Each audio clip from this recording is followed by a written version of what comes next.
आज बता रहे थे कि हमने सुप्रीम कोर्ट के अंदर एक एप्लीकेशन लगाई है। इसके अलावा उन्होंने ये बताया कि आईजी साहब को हमने कल एक एप्लीकेशन दी थी। सेकेंडली जी, जो लीगल जो इसमें हमारे जो नेक्स्ट वो है वो फेजेस जो हैं वो सब क्लियर आउट कर रहे थे। अच्छा, ये बताएं कि जो 10 मुलजमान अदालत में एक रिहा कर दिए, आप समझते हैं कि वाकई उसका कोई रोल नहीं था? अगर रोल नहीं था तो फिर उन्हें पकड़ कर लाना ही नहीं चाहिए था। देखिए, जो सी क्लास की जो चालान आया, मेरा ख्याल है कि उससे पुलिस का रवैया आपके सामने है और केस को क्लोज करने की पूरी कोशिश की गई, लेकिन हमने और अच्छी बात यह है कि मजिस्ट्रेट साहब ने उस चालान को फिलहाल अप्रूव नहीं किया और अभी हम उस पर फर्दर प्रोसीडिंग करेंगे। अच्छा, आप समझते हैं कि तफ्तीशी अफसर अंडर प्रेशर है या कोई और मामला है जो कि उन्होंने सी क्लास चालान पेश किया है जबकि जहीर से कोई तफ्तीश भी नहीं हुई? देखिए, इसमें बहुत सारी चीज़ें ऐसी हैं जो मेन तफ्तीशी अफसर थे सईद साहब, उन्हें तब्दील किया गया, क्यों तब्दील किया गया, ये भी क्वेश्चन है। अभी जो आईओ आए हैं, ये मेरे साथ इनका बिल्कुल कोई राब्ता नहीं है, कभी भी नहीं हुआ इनके साथ।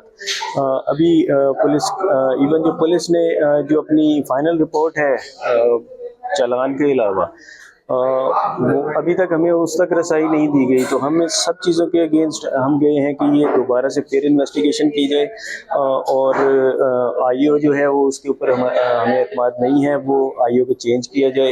ये रिक्वेस्ट हमने आईजी साहब से की है।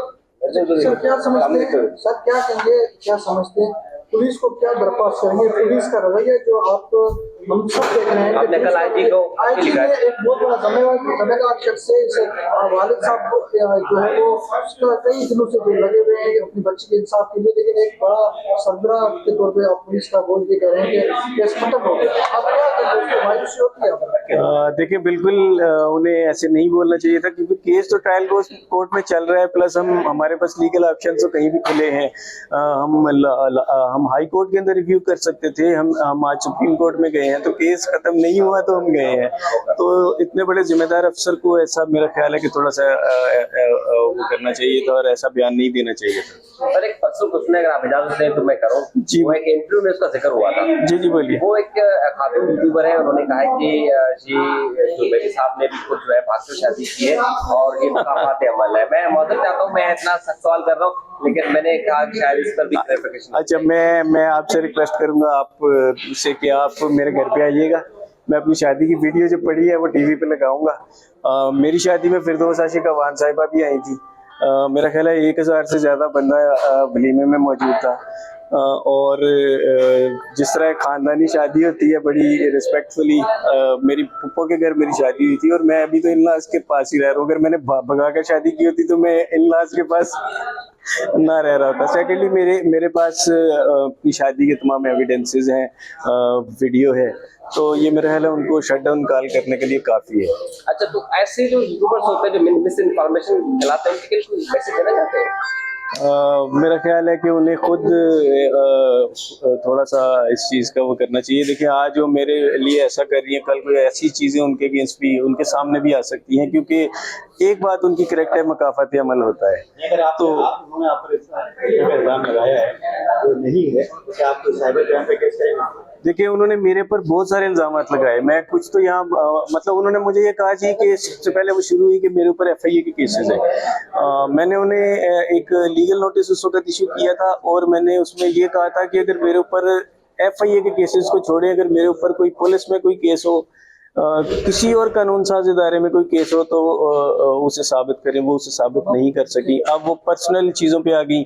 उसके बाद यहाँ तक बोला गया जी मैं बेसिकली मैं कादियानी हूँ और मेरी वाइफ भी नॉन मुस्लिम है। अल्लाह का शुक्र है जी, हम मुसलमान हैं, बाई बर्थ मुसलमान हैं और हम लोग सैयद हैं। सेकेंडली, मैं इस चीज़ को, अगर बिलफर्ज ये सीन किसी कादियानी के साथ हुआ होता है ऐसा वाकया, तो क्या वो इंसान नहीं होते? मैं तो बीइंग ह्यूमैनिटी बात कर रहा हूँ, लेकिन इसके बावजूद मैं ये क्लियर आउट करना चाहूँगा, मैं अल्हम्दुलिल्लाह बाई बर्थ हम लोग मुसलमान। अच्छा, आप पर ये भी इल्जाम है कि फाइनेंस जो है बाहर फंडिंग वगैरह हो रही है, क्या वाकई ऐसा कुछ है? देखिए, मैंने इस सिलसिले से मेरी वाइफ ने भी एक बड़ा क्लियर वीडियो मैसेज दिया था कि ऐसा नहीं है। सेकेंडली, देखिए, मैं और मेरी बड़ी क्लोज फैमिली जो है उन्होंने मुझे सपोर्ट किया है, उसे फंडिंग नहीं बोलते। अगर मुझे मेरा कज़न दे देता है, क्योंकि मैं एक इंसान पर्सनली कितने इदारों से कितनी जगह पे लड़ सकता है। यकीनी तौर पे जो है वो मैडम शैला रज़ा ने हमें गवर्नमेंट ऑफ सिंध ने इस सिलसिले से जो लीगल टीम्स दी थी, लेकिन उसके अलावा जो बेतहाशा अखराजात इस सिलसिले से आए वो मेरी बड़ी क्लोज मेरे कज़न्स जो हैं उन्होंने मुझे दिए, और उसे फैमिली मैटर कहा जा सकता है, फंडिंग नहीं बोला जा सकता। ठीक है। मैंने किसी भी फार्म पे फंडिंग की रिक्वेस्ट नहीं की। मुझे बड़ा क्लियरली बोला जाता रहा है कि आप एक कॉल दें और हम आपको, लेकिन मैंने ऐसा कुछ भी नहीं कहा, और हमेशा मैंने यही कहा कि मुझे ज़रूरत नहीं है क्योंकि मेरी फैमिली मेरे साथ खड़ी है।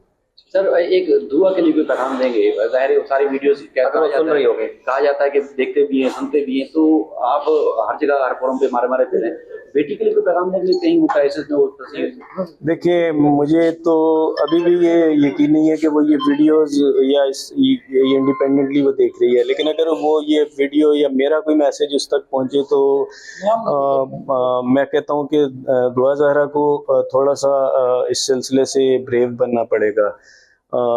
उसे एक इंडिकेशन या उसे एक मैसेज देना पड़ेगा।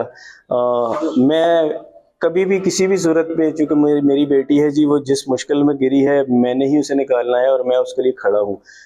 मेरे पास जो कानूनी ऑप्शंस मौजूद हैं मैं उसे यूज़ कर रहा हूँ, और हमारा यही मकसद है कि हम उसे यहाँ ले आएँ और वो अपने ऊपर जो दबाव है वो हटा के वो एक इंडिपेंडेंट बयान दे। ठीक है, थैंक यू सर।